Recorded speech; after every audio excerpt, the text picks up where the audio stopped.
Assalamualaikum warahmatullahi wabarakatuh. Selamat pagi Bapak Ibu yang berbahagia. Kali ini kita akan membahas tentang pembahasan TU KPPG Fisika bagian yang pertama. Baik, kita mulai dari soal nomor 1, di mana di situ ada Pak Andi ya Bapak Ibu.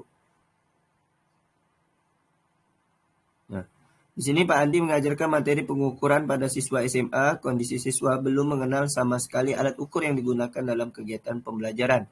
Langkah pembelajaran terbaik yang dilakukan Pak Andi dalam melaksanakan kegiatan pembelajaran dengan tetap menerapkan strategi lingkungan yang aman dan nyaman bagi peserta didik adalah, untuk soal ini Bapak Ibu adalah yang A, di mana Pak Andi harusnya memodelkan cara menggunakan dan memberikan kesempatan untuk melakukan.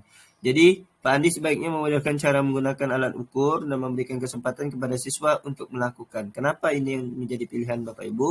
Ini merupakan hal penting agar siswa dapat melihat langsung cara penggunaan alat dengan benar. Dan kemudian tentunya mereka mencoba sendiri sehingga mereka dapat memahami konsep pengukuran secara praktis. Nah, sementara pilihan yang A itu Bapak Ibu memberikan kesempatan bagi siswa untuk mencoba sesuai dengan pemahamannya. Nah, jadi memberikan kesempatan bagi siswa untuk mencoba saja sesuai pemahaman mereka sendiri, tentunya tanpa pengenalan yang jelas bisa beresiko salah gitu ya Bapak Ibu. Bisa beresiko keliru karena mereka belum paham cara menggunakan. Kemudian yang B, memberikan penjelasan secara bertahap terkait dengan alat ukur yang digunakan. Nah, penjelasan yang bertahap tentunya diperlukan, tetapi tidak cukup tanpa demonstrasi yang Bapak Ibu lakukan. Begitu juga yang C, mengganti dengan alat ukur lain yang memiliki prinsip yang sama dan lebih aman. Tentunya mengabaikan pentingnya mengenal alat yang akan digunakan kalau Bapak Ibu mengganti dengan yang lain. Terakhir yang D, Bapak Ibu membuat analogi untuk membantu siswa dalam memahami alat ukur yang diajarkan. Tentunya membuat analogi itu membantu sebenarnya Bapak Ibu, tetapi tidak menggantikan kebutuhan untuk praktik secara langsung. Sehingga jawaban yang paling tepat itu adalah yang E Bapak Ibu. Kita lanjut soal nomor 2. Soal nomor 2 ini adalah soal benar salah Bapak Ibu, di mana Bapak Ibu harus memilih pernyataan tersebut benar atau salah. Kita lihat pernyataannya satu persatu. Dalam sebuah kegiatan pembelajaran tentang materi pengukuran, Pak Sopwan menggunakan model pembelajaran problem-based learning, di mana sebelumnya ia menyusun langkah-langkah PBL sesuai materi pengukuran, kemudian menuliskannya dalam modul ajar. Nah, untuk pernyataan yang di bawah ini silakan diklik mana benar atau salah langkah-langkah PBL. Menyajikan tayangan terkait masalah pengukuran jelas benar karena ini adalah langkah awal yang baik. Kemudian menjelaskan materi terlebih dahulu.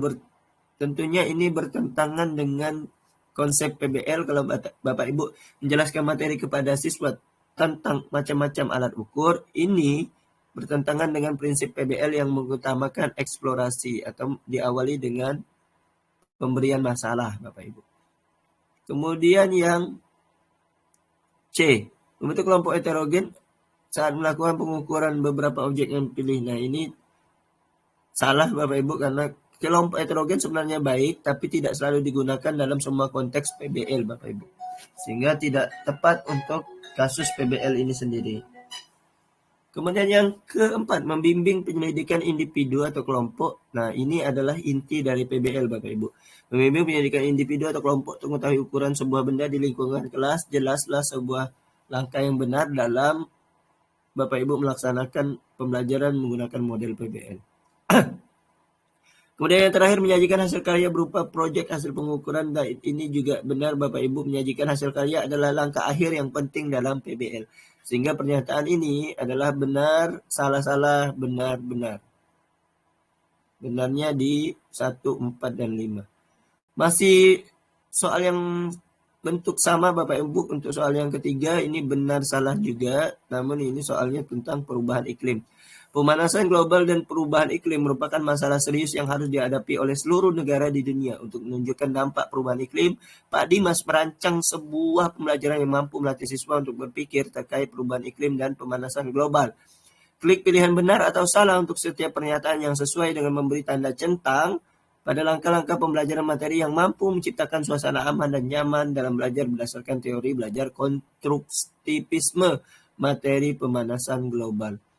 Nah, suasana aman dan nyaman dalam pembelajaran ini Bapak Ibu, terutama konstruktivis, tentunya penting untuk melibatkan siswa dan memfasilitasi pembelajaran.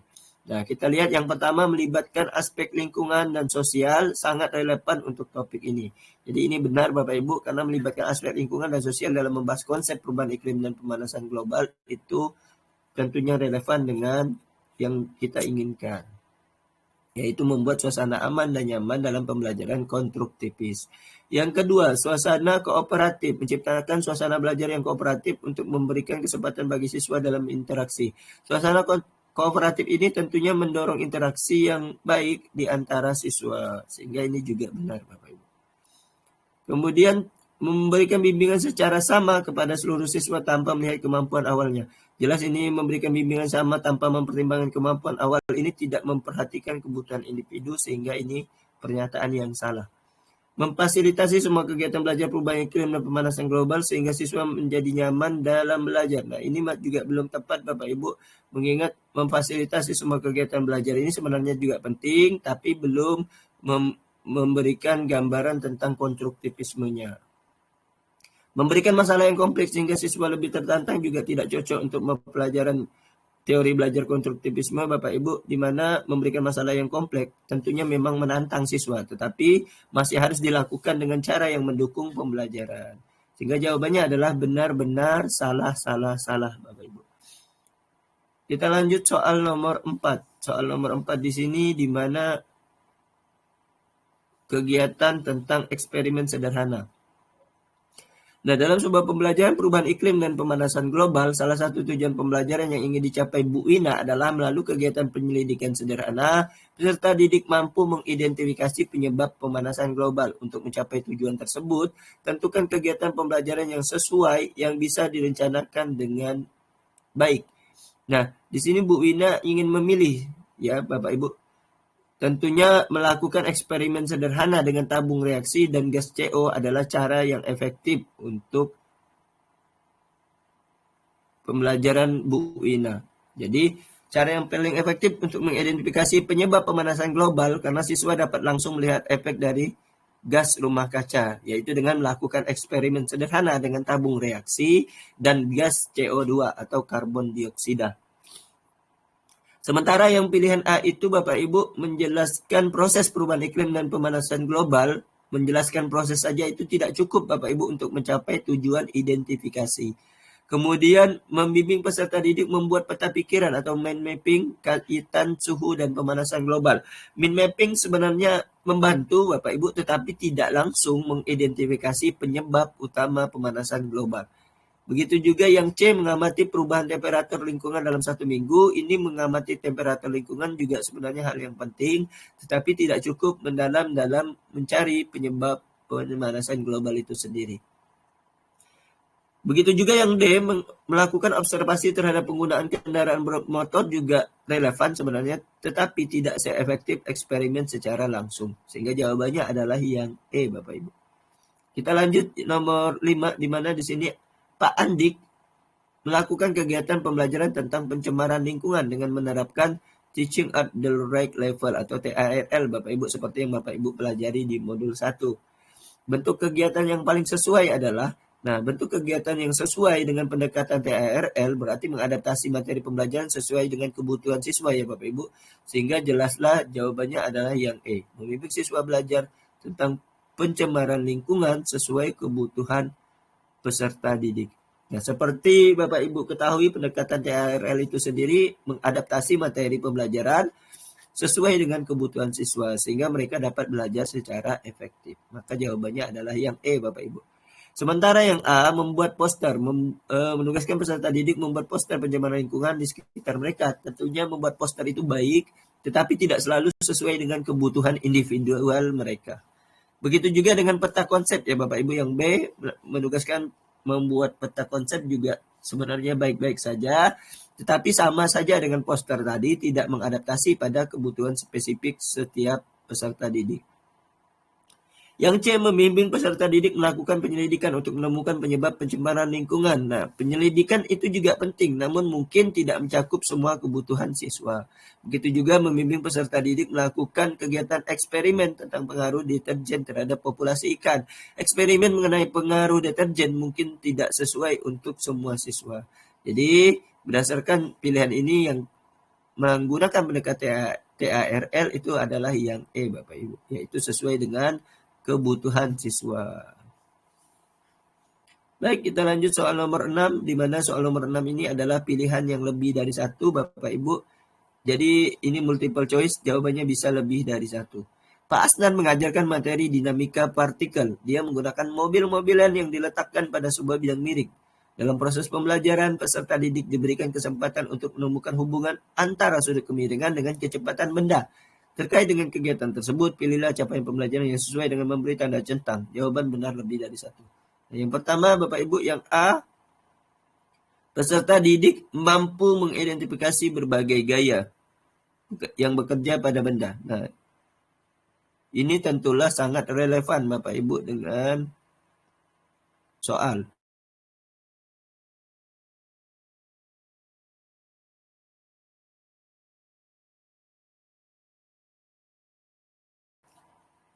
Jadi yang A ini Bapak Ibu sangat relevan karena mereka akan melihat gaya gravitasi dan gaya normal saat mobil-mobilan bergerak. Jadi yang A ini benar. Kemudian yang B, peserta didik mampu menjelaskan faktor-faktor yang menyebabkan benda bergerak. Menjelaskan faktor-faktor yang menyebabkan benda bergerak tentulah bagian penting dari sebuah dinamika. Siswa harus memahami bagaimana sudut kemiringan itu mempengaruhi gerakan. Jadi yang B ini juga benar. Kemudian yang C, peserta didik mampu menggambarkan vektor berbagai jenis gaya yang bekerja pada benda. Dan menggambarkan vektor gaya bisa saja jadi relevan Bapak Ibu, tetapi tidak dijelaskan secara langsung dalam konteks pertanyaan. Sehingga ini belumlah tepat. Kemudian yang D, peserta didik mampu menerapkan hukum Newton dalam menyelesaikan masalah gerak. Ini juga benar Bapak Ibu, di mana menerapkan hukum Newton adalah fundamental dalam analisis gerak. Siswa akan menggunakan hukum ini tentunya untuk memahami hubungan antara gaya, massa, dan percepatan. Kemudian yang E, menyelesaikan soal-soal yang berkaitan dengan gerak benda. Menyelesaikan soal-soal gerak adalah langkah lanjutan, tetapi tidak langsung terfokus pada pengamatan dan eksperimen yang sedang dilakukan. Sehingga jawabannya adalah yang A, B, dan D. Nah, uniknya Bapak Ibu di soal nomor 7, persis sama seperti soal nomor 8 Bapak Ibu. Seperti soal nomor 6. Jadi Pak Asnan mengajarkan materi dinamika partikel yang menggunakan mobil-mobilan yang diletakkan pada sebuah biang miring. Dalam proses pembelajaran, peserta didik diberi kesempatan untuk menemukan hubungan antara sudut kemiringan dengan kecepatan benda. Terkait dengan kegiatan tersebut, pilihlah capaian pembelajaran yang sesuai dengan materi dengan memberi tanda centang. Nah, soal yang sama Bapak Ibu ini memiliki jawaban yang berbeda. Sepertinya ada yang belum diganti pada soal nomor 7. Sehingga soal nomor 7 ini saya langsung saja Bapak Ibu, harusnya jawabannya juga ABD. Tapi anehnya di sini jawabannya ACE. Dan ini sepertinya seperti yang saya jelaskan, ini soal belum diganti untuk soal nomor 7. Jadi harusnya jawaban yang benar seperti yang nomor 6, A, B, dan D Bapak Ibu. Nah, namun kalau Bapak Ibu ingin mencoba jawaban nomor 7 walaupun soalnya sama, maka jawaban untuk soal ini adalah ACE Bapak Ibu. Untuk menyesuaikan dan tanpa penjelasan kenapa ini ACE Bapak Ibu. Kita lanjut soal nomor 8. Di mana ini soal benar salah kembali tentang salah satu rumusan tujuan pembelajaran ingin dicapai oleh Pak Willy saat mengajarkan materi energi alternatif dan pemanfaatannya adalah peserta didik mampu mengidentifikasi sumber-sumber energi alternatif dalam kehidupan sehari-hari di sekitar siswa. Nah, tentukan media yang paling sesuai dalam pembelajaran tersebut. Karena pernyataannya benar salah, maka kita tinggal melihat apakah pernyataan tersebut benar atau salah. Peta lingkungan tempat tinggal siswa. Nah, peta tempat tinggal siswa ini jelas benar Bapak Ibu, karena peta lingkungan tempat tinggal siswa ini akan membantu siswa melihat langsung sumber energi alternatif di sekitar mereka. Jadi media pembelajaran yang digunakan untuk mengidentifikasi sumber energi alternatif haruslah relevan dan sesuai dengan konteks sehari-hari. Kemudian yang kedua, buku referensi tentang energi alternatif. Nah, ini masih keliru Bapak Ibu, karena buku referensi ini salah. Tentang energi alternatif sebenarnya bisa saja berguna, tetapi tidak langsung terhubung dengan pengalaman sehari-hari siswa. Kemudian yang ketiga, film dokumenter tentang sumber energi alternatif. Nah, ini benar Bapak Ibu, di mana film dokumenter tentang sumber energi alternatif itu memberikan konteks visual yang mendukung pemahaman mereka. Jadi mereka melihat langsung seperti apa sumber energi alternatif melalui film itu. Kemudian film pengolahan limbah menjadi produk rumah tangga. Nah, ini masih salah Bapak Ibu. Kenapa? Film pengolahan limbah menjadi produk rumah tangga ini mungkin saja tidak langsung berkaitan dengan energi alternatif Bapak Ibu. Kalau film pengolahan limbah. Tapi kalau film pengolahan limbah ketela pohon menjadi etanol, nah ini yang secara rinci jelas film pengolahan limbah ketela pohon menjadi etanol ini benar. Karena contoh konkret bagaimana sumber energi alternatif yang relevan itu dibuat. Jadi kalau secara umum produk rumah tangga itu masih salah. Tapi kalau sudah dibilang menjadi etanol artinya sudah mengarah kepada pemanfaatan sumber daya alam yang ada menjadi sumber energi alternatif Bapak Ibu. Sehingga jawaban yang benar itu adalah yang pertama, ketiga, dan kelima. Kita lanjut soal nomor 9 Bapak Ibu, di mana di situ ada seorang guru fisika SMA. Anda diminta untuk membuat perencanaan pembelajaran materi energi terbarukan dengan model PJBL atau Project Based Learning. Anda berfokus pada energi matahari. Berikut ide yang dapat Anda tawarkan agar menumbuhkan motivasi belajar sesuai model PJBL. Nah, pilihan bisa lebih dari satu Bapak Ibu. Yang pertama adalah analisis perubahan cahaya matahari menjadi energi listrik.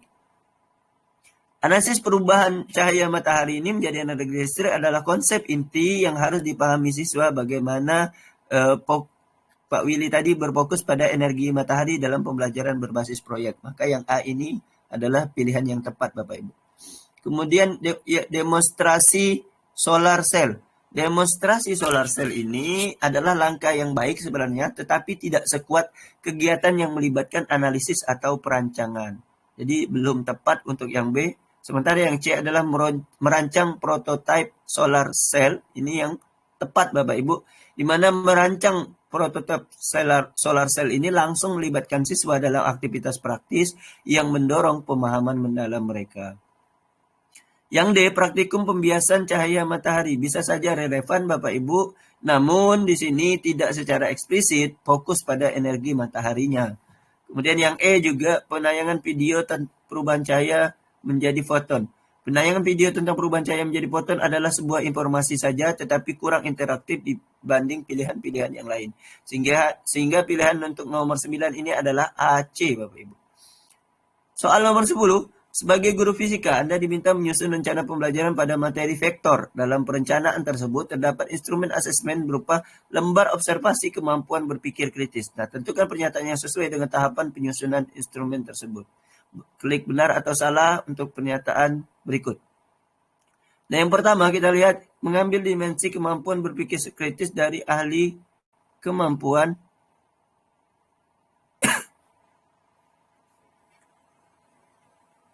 berpikir kritis. Nah, ini jawabannya masih salah ya Bapak Ibu. Di mana mengambil dimensi dari ahli itu bisa saja berguna sebenarnya, tetapi tidak selalu relevan untuk konteks spesifik siswa. Jadi mengambil langsung kepada ahli itu juga tidak relevan Bapak Ibu. Kemudian yang kedua, nah, menentukan dimensi kemampuan berpikir kritis berdasarkan hasil analisis. Nah, ini yang benar Bapak Ibu. Di mana menentukan dimensi berdasarkan hasil analisis ini adalah langkah yang tepat untuk memastikan relevansi antara kemampuan berpikir kritis dengan instrumen yang dibuat. Gitu ya Bapak Ibu.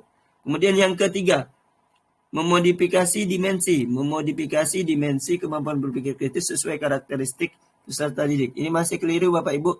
Di mana memodifikasi dimensi sesuai karakteristik peserta didik sebenarnya penting saja, tetapi tidak selalu diperlukan jika dimensinya sudah sesuai Bapak Ibu. Jadi jangan juga dimensinya yang menyesuaikan karakteristik peserta didik untuk instrumen penilaian. Kemudian yang keempat, menyusun item pertanyaan disertai dengan rubrik rubrik penilaian. Nah, ini juga masih salah Bapak Ibu.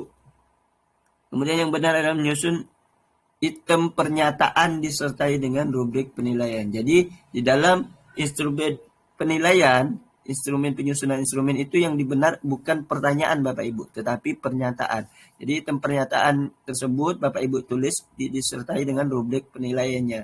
Jadi pernyataan-pernyataan Bapak Ibu dibuat dalam rubrik penilaian. Jadi kalau item pertanyaan itu belum cocok dalam konteks asesmen. Tapi kalau pernyataan, ya itu adalah langkah penting dalam sebuah asesmen. Jadi pernyataannya yang diberi nilai. Seperti itu Bapak Ibu. Kemudian nomor 11. Dalam sebuah praktikum fisika tentang getaran dan gelombang, peserta didik melakukan percobaan terkait ayunan sederhana dengan memanfaatkan tali dan pendulum. Data yang diperoleh oleh peserta didik disajikan sebagai berikut. Nah, di situ ada 4 pengamatan di mana kita lihat panjang talinya semakin panjang dari 0,2 meter, 0,4, 0,6, kemudian 0,8 dengan jumlah ayunan yang sama, 10 ayunan. Ternyata waktu semakin lama Bapak Ibu, semakin panjang tali. Nah, berdasarkan data hasil percobaan tersebut, kesimpulan sederhana yang dapat dirumuskan adalah semakin panjang tali, maka periodenya semakin besar. Nah, untuk memastikan kebenaran rumusan kesimpulan, kegiatan yang dapat dilakukan adalah Bapak Ibu untuk memastikan kebenaran rumus kesimpulan bahwa semakin panjang tali maka periodenya semakin besar. Pentingnya Bapak Ibu untuk memastikan bahwa alat-alat yang digunakan itu adalah terstandarisasi. Nah, ini yang penting Bapak Ibu. Dimana kalau alat yang terstandarisasi ini tentunya akan memberikan hasil yang lebih akurat dan konsisten, sehingga kesimpulan yang diambil berdasarkan data percobaan tersebut dapat dipertanggungjawabkan. Sementara yang B, memastikan langkah-langkah percobaan sudah sesuai. Sebenarnya juga penting Bapak Ibu yang B ini, tetapi tidak cukup tanpa alat yang tepat. Kemudian yang C, mencermati kecenderungan perubahan data setiap variabel. Ini juga analisis yang baik, tetapi tidak langsung mengkonfirmasi bahwa validitas datanya itu tepat gitu Bapak Ibu. Mencermati waktu pelaksanaan percobaan dan tempatnya. Mencermati waktu dan tempat percobaan bisa mempengaruhi hasil, tetapi tidak fokus pada alat yang digunakan. Begitu juga mengkonfirmasi peserta didik sudah familiar dengan percobaan atau belum. Ini juga penting untuk penguasaan, tetapi tidak untuk validitas alat. Jadi jawaban yang paling tepat adalah yang A Bapak Ibu. Kita lanjut soal nomor 12, di mana di sini ada sebuah pembelajaran yang dilaksanakan oleh Pak Budi tentang kinematika gerak lurus. Dia meminta siswa untuk menuliskan data hasil pengamatan pada tabel yang telah disediakan, sehingga peserta lebih mudah untuk menganalisisnya ya. Terkait dengan isu pembelajaran tersebut, asesmen yang paling tepat diterapkan adalah jelas penilaian kinerja Bapak Ibu. Nah, dalam konteks pengamatan dan pencatatan data, tentunya penilaian kinerja adalah yang paling tepat. Ini melibatkan penilaian langsung terhadap kemampuan siswa dalam melakukan pengamatan dan mencatat data yang merupakan bagian dari proses ilmiah Bapak Ibu. Kalau penilaian portofolio yang B ini lebih fokus pada pengumpulan tugas dari waktu ke waktu, sehingga bukan hanya pengamatan. Begitu juga penilaian kognitif. Penilaian kognitif ini berfokus pada pengetahuan dan pemahaman, tetapi tidak mencakup keterampilan praktis. Yang D, penilaian afektif. Penilaian afektif itu mengukur sikap Bapak Ibu, sehingga sikap dan nilai bukan kemampuan teknis. Yang E juga penilaian kualitatif, mencakup observasi secara umum, tetapi tidak spesifik pada kinerja dalam pengamatan data. Sehingga yang benar adalah yang A. Kita lanjut nomor 13 Bapak Ibu, di mana memberikan umpan balik untuk membantu siswa ini. Peserta didik telah selesai melaksanakan praktikum mengenai hukum Archimedes dengan menggunakan telur yang diberikan perlakuan tertentu di air. Peserta didik memberikan kesimpulan bahwa telur dapat berada di atas, di tengah, dan di bawah permukaan air. Apa saja yang dapat Anda lakukan sebagai guru fisika dalam memberikan umpan balik? Nah, untuk memberikan umpan balik ini Bapak Ibu, yang membantu siswa memahami konsep fisika yang mendasari hasil percobaan tentulah sangatlah penting. Yang A ini menjelaskan konsep terapung, melayang, tenggelam memang membantu Bapak Ibu, tetapi bisa jadi terlalu umum. Jadi kalau Bapak Ibu menjelaskan lagi, itu belum menjadi jawaban umpan balik yang benar. Yang benar adalah mengorganisasikan peserta didik hingga mencapai konsep gaya angkat ke atas. Nah, ini yang benar Bapak Ibu. Di mana Bapak Ibu ketika mengorganisasikan peserta didik hingga mencapai konsep gaya angkat ke atas sangatlah relevan untuk memahami mengapa telur bisa berada di posisi yang berbeda-beda di dalam air.